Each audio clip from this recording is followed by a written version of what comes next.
Assalamualaikum warahmatullahi wabarakatuh. Jamaah dimanapun berada, jangan lupa dukung dan tonton terus channel Masjid Agung At-Taqwa Kota Cani. Tonton, subscribe, like, share, and comment. Assalamualaikum warahmatullahi wabarakatuh. Innal hamdalillah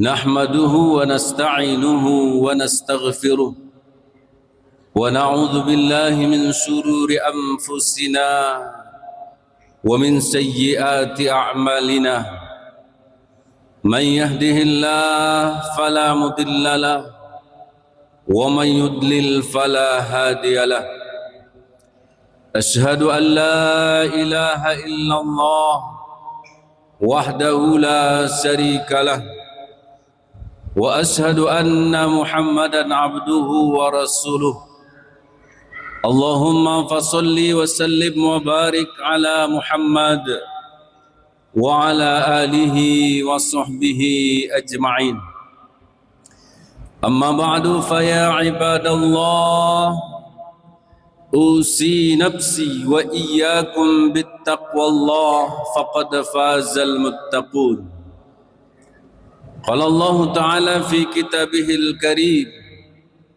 أعوذ بالله من الشيطان الرجيم بسم الله الرحمن الرحيم يا أيها الذين آمنوا اتقوا الله حق تقاته ولا تموتن إلا وأنتم مسلمون وقال النبي صلى الله عليه وسلم اتق الله حيثما كنت وأتبع السيئة الحسنة تمحها وخالق الناس بخلق حسن صدق الله العظيم وصدق رسوله النبي الكريم ونحن على ذلك من الشاهدين والساكرين والحمد لله رب العالمين. Puji dan syukur mari sama-sama kita panjatkan kehadirat Allah Subhanahu wa taala atas limpahan nikmat dan karunia-Nya, taufik dan hidayahnya, sehingga kita bisa hadir ke masjid ini untuk menunaikan kewajiban kita kepada Allah Subhanahu wa taala. Selawat berangkaikan salam tak lupa kita sampaikan keharibaan Rasul Muhammad sallallahu alaihi wasallam yang telah menuntun dan membimbing kita umatnya menuju jalan yang Allah ridhoi. Mudah-mudahan di hari yaumil mahsyar kelak kita semua umatnya yang senantiasa konsisten dan istiqomah mengikuti sunnahnya, lalu membaca selawat kepadanya, semoga nanti dipertemukan oleh Allah Subhanahu wa taala dan mendapatkan syafaatnya. Amin ya rabbal alamin. Hadirin jemaah Jumat yang dimuliakan Allah, mengawali khutbah hari ini khatib menghimbau kepada kita semua, mari kita tingkatkan kualitas ketakwaan kita kepada Allah Subhanahu wa taala dengan menjalankan semua yang diperintahkan oleh Allah dan menjauhi semua yang dilarang oleh Allah Subhanahu wa taala. Karena kata Allah, inna akramakum indallahi atqakum. Sesungguhnya orang yang paling mulia di sisi Allah adalah orang yang paling bertakwa. Hadirin jemaah Jumat yang dimuliakan Allah Subhanahu wa taala. Hari ini tema khutbah kita adalah sebab-sebab yang mendatangkan kecintaan Allah kepada hambanya. Maha mencintai adalah salah satu di antara sifat fi'liyah yang Allah miliki, yaitu al-hub wal mahabbah, yang dalam asmaul husna diwakilkan oleh sifat al-wadud, ar-rahman, ar-rahim, dan juga ar-ra'um. Yang kesemuanya itu adalah memiliki makna konotasi bahwa Allah Subhanahu wa Ta'ala adalah sang pemilik kasih sayang dan cinta kepada makhluknya, terlebih lagi kepada orang-orang yang beriman. Mereka adalah hamba Allah yang beruntung ketika dalam hidupnya dilimpahkan oleh Allah Subhanahu wa Ta'ala dan dikaruniai cintanya kepada hamba tersebut. Sebab tidak ada kenikmatan yang paling besar yang dimiliki oleh seorang hamba, baik itu di dunia ataupun di akhirat kelak, selain daripada kecintaan dan ridho dari Allah Subhanahu wa Ta'ala. Ketika seorang hamba sudah dicintai oleh Allah Subhanahu wa Ta'ala, maka pastilah semua kebutuhannya akan Allah cukupkan. Semua masalah yang dihadapinya dalam hidup pasti akan Allah berikan solusi untuk menghadapi masalah tersebut. Dan juga semua doa yang dipanjatkan oleh hamba yang dicintai Allah Subhanahu wa Ta'ala pasti akan dikabulkan oleh Allah Subhanahu wa Ta'ala. Dan juga tentunya rahmat, kasih sayang Allah akan Allah curahkan kepadanya. Satu di antara tanda cinta Allah kepada hambanya bisa dilihat ketika seorang hamba dipermudah, diberikan jalan kemudahan oleh Allah untuk melakukan ibadah dan ketaatan kepada Allah. Bukan hanya kemudahan dalam duniawi, bukan hanya harta yang berlimpah Allah berikan, bukan hanya kecukupan material saja, tapi kemudahan dalam melakukan ibadah dan ketaatan kepada Allah, maka itulah sebagai tanda bahwa seseorang tersebut dicintai oleh Allah Subhanahu wa Ta'ala. Hadirin jamaah Jumat yang dimuliakan Allah, tidak heran kalau kita melihat ada orang yang hidupnya susah, ada orang yang kita lihat miskin, ada orang yang serba kekurangan dari segi ekonomi, tapi dimudahkan oleh Allah pada dirinya untuk melakukan ibadah, pada dirinya untuk melakukan ketaatan kepada Allah, berarti dia sedang dicintai oleh Allah Subhanahu wa Ta'ala.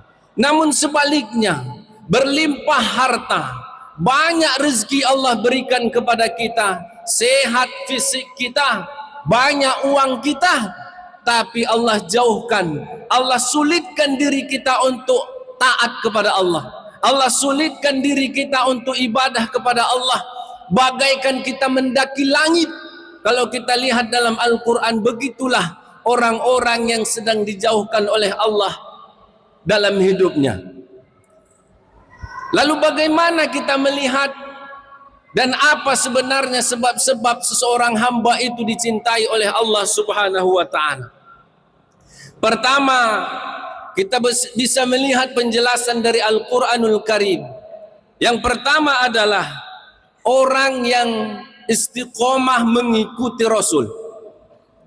Artinya, orang yang istiqomah mengikuti ajaran yang dibawakan oleh baginda Rasul sallallahu alaihi wasallam.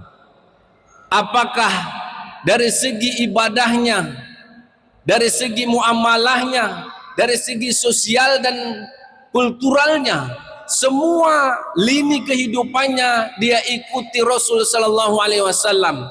Maka kata Allah dalam Quran surah Ali Imran ayat 31, "Qul in kuntum tuhibbunallaha fattabi'uni yuhibbukumullah wa yaghfir lakum dzunubakum wallahu ghafurur rahim." Katakan wahai Muhammad, jika kamu mencintai Allah, maka ikutilah aku, niscaya Allah akan mencintaimu dan Allah akan mengampunkan dosa-dosamu. Ayat ini menjelaskan kepada kita bahwa kalau kita mengikuti Rasul, bukan hanya Rasul saja yang cinta kepada kita, tapi Allah juga cinta kepada kita karena kita sudah mengikuti kekasih Allah Subhanahu wa Ta'ala. Maka semua ibadah, yang diajarkan oleh Rasul, semua sunnah-sunnahnya harus kita ikuti sehingga Allah akan mencintai kita. Kemudian yang kedua adalah bertakwa kepada Allah.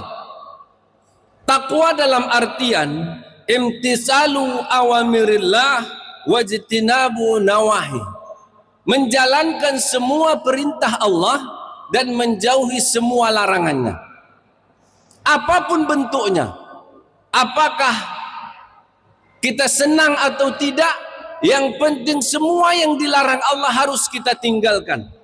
Karena takwa adalah merupakan salah satu konsep yang fundamental dalam ajaran Islam, yang memiliki makna mendalam dan multidimensi. Dalam konteks keagamaan, bahwa takwa dapat diartikan adalah sebagai kesadaran akan kehadirat Allah Subhanahu wa taala dalam segala aspek kehidupan, yang mendorong seseorang untuk senantiasa melakukan perbuatan baik kepada Allah dan meninggalkan perbuatan buruk. Maka semua perbuatan-perbuatan yang tercela kita tinggalkan dan semua perintah Allah kita kerjakan, maka itulah arti sederhana daripada takwa. Maka ketika takwa ini kita jalankan, orang yang paling mulia kata Allah di sisinya adalah orang yang paling bertakwa. Bukan orang yang paling kaya, bukan orang yang paling berkuasa, bukan pula orang yang paling hebat, tapi kata Allah, inna akramakum indallahi atqakum. Maka jaga ketakwaan kita kepada Allah, niscaya Allah akan mencintai kita. Dalam surah Ali Imran ayat 76, Allah Subhanahu wa taala berfirman, fa innallaha yuhibbul muttaqin. Sesungguhnya Allah mencintai orang-orang yang bertakwa. Kemudian yang ketiga adalah berbuat ihsan. Ihsan artinya adalah perbuatan baik yang sempurna. Dalam ajaran Islam ada 3 pondasi utama yang menentukan kualitas seorang hamba di hadapan Allah. Ada iman, ada Islam, dan ada ihsan.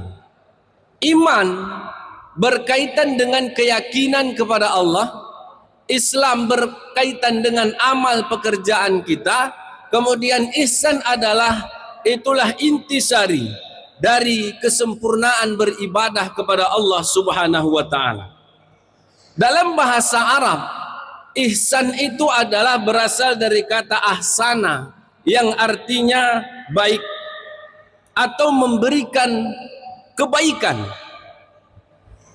Dalam istilah dapat dipahami bahwa kata ihsan ini bagaimana kesadaran seorang hamba dalam melakukan ibadah kepada Allah seolah-olah dia melihat Allah. Kalau dia tidak melihat Allah, maka yakinlah bahwa Allah sedang melihat dirinya. Pengertian ini adalah berasal dari hadis yang di mana Jibril alaihissalam mendatangi Rasul lalu bertanya kepada Rasul, ma huwa ihsan. Lalu kata Rasul, yang bertanya lebih tahu daripada yang ditanya. Lalu disampaikan oleh malaikat Jibril bahwa ihsan itu adalah kamu beribadah kepada Allah seolah-olah kamu melihat Allah. Kalau kamu tidak melihat Allah, maka yakinlah bahwa Allah pasti melihat kamu. Pengertian ini tertuang dalam hadis Sahih Bukhari dan Muslim. Hadirin jamaah Jumat yang dimuliakan Allah. Maka ihsan itu adalah bagaimana keyakinan kita dalam beribadah seolah-olah Allah itu ada di hadapan kita. Kalau tidak bisa kita hadirkan bahwa Allah ada di hadapan kita, maka yakinlah kita dalam ibadah, dalam semua pekerjaan kita, Allah itu melihat apa yang kita lakukan. Hadirin jemaah Jumat yang dimuliakan Allah Subhanahu wa taala. Yang kemudian yang keempat adalah Supaya kita ini dicintai oleh Allah, maka latih diri ini untuk selalu sabar. Sabar dalam melakukan ketaatan kepada Allah, sabar dalam melakukan pencegahan maksiat, dan juga sabar dalam menghadapi musibah. Bagaimana kita lihat para nabi dan rasul diuji oleh Allah Subhanahu wa taala. Ada yang berdakwah beratus tahun tapi tidak banyak yang mengikutinya. Ada yang berdakwah tapi dilempari seperti Nabi Muhammad sallallahu alaihi wasallam. Ada yang diuji dengan penyakit sehingga yang tidak berulat itu adalah tinggal lidahnya saja. Nabi Ayub alaihissalam, semua mereka ternyata sabar dalam menghadapinya, dan karena kesabarannya Allah menjatuhkan cintanya yang luar biasa kepada mereka dan digolongkan para rasul dan nabi pilihan.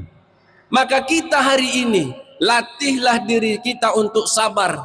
Sabar dalam menghadapi musibah, sesuatu yang tidak kita inginkan, tidak sesuai dengan keinginan kita, lalu terjadi pada diri kita, maka sabar menghadapinya.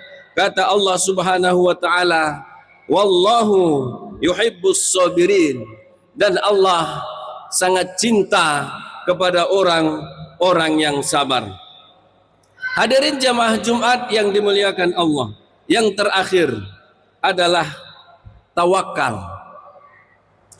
Tawakal bukan berarti kita berserah diri kepada Allah tanpa usaha, tapi tawakal adalah sebuah sifat di mana usaha sudah kita lakukan, doa sudah kita lakukan, ikhtiar sudah, dengan semaksimal mungkin sudah kita lakukan usaha, ikhtiar dan doa, lalu hasil akhirnya kita serahkan kepada Allah Subhanahu wa taala, maka itulah yang disebut dengan tawakal. Maka orang-orang yang bertawakal atas usaha yang sudah dikerjakan, atas doa yang sudah dipanjatkan, ternyata usaha yang dia taksir hasil dari pertaniannya hari ini sampai 100 juta, ternyata ketika panen cuma 50 juta, maka dia akan menerima apa yang Allah berikan. Itulah yang disebut dengan tawakal. Ada orang yang berusaha, berdagang, dengan target usaha saham yang dia berikan akan menghasilkan 1 miliar. Ternyata usaha sudah maksimal, ikhtiar sudah, doa sudah, hasilnya tidak sesuai dengan yang diinginkan, tapi dia rela, ikhlas menerima hasil dari Allah tersebut karena sudah diserahkan kepada Allah. Maka itulah yang disebut dengan tawakal kepada Allah. Dan orang yang tawakal, kata Allah dalam surah Ali Imran ayat 159, innallaha yuhibbul mutawakkilin, sesungguhnya Allah mencintai orang-orang yang berserah diri kepada Allah Subhanahu wa taala. Hadirin jamaah Jumat yang dimuliakan Allah Subhanahu wa taala, ternyata banyak sekali hal-hal yang diceritakan dalam Al-Quran, apa yang bisa mendatangkan kecintaan Allah kepada kita. Maka mari kita jadikan diri kita ini senantiasa mengikuti sunnah Rasul, kemudian takwa kepada Allah Subhanahu wa taala, berbuat ihsan dalam ibadah dan kehidupan sosial kita kepada Allah, kemudian sabar dan juga menyerahkan semua persoalan kepada Allah. Mudah-mudahan kita termasuk orang-orang yang dicintai oleh Allah Subhanahu wa taala. Demikian, semoga bermanfaat. Barakallahu li wa lakum fil Qur'anil azim, wa nafa'ani wa iyyakum bima fihi minal ayat wa zikril hakim, wa taqabbala minni wa minkum tilawatahu innahu huwas sami'ul alim.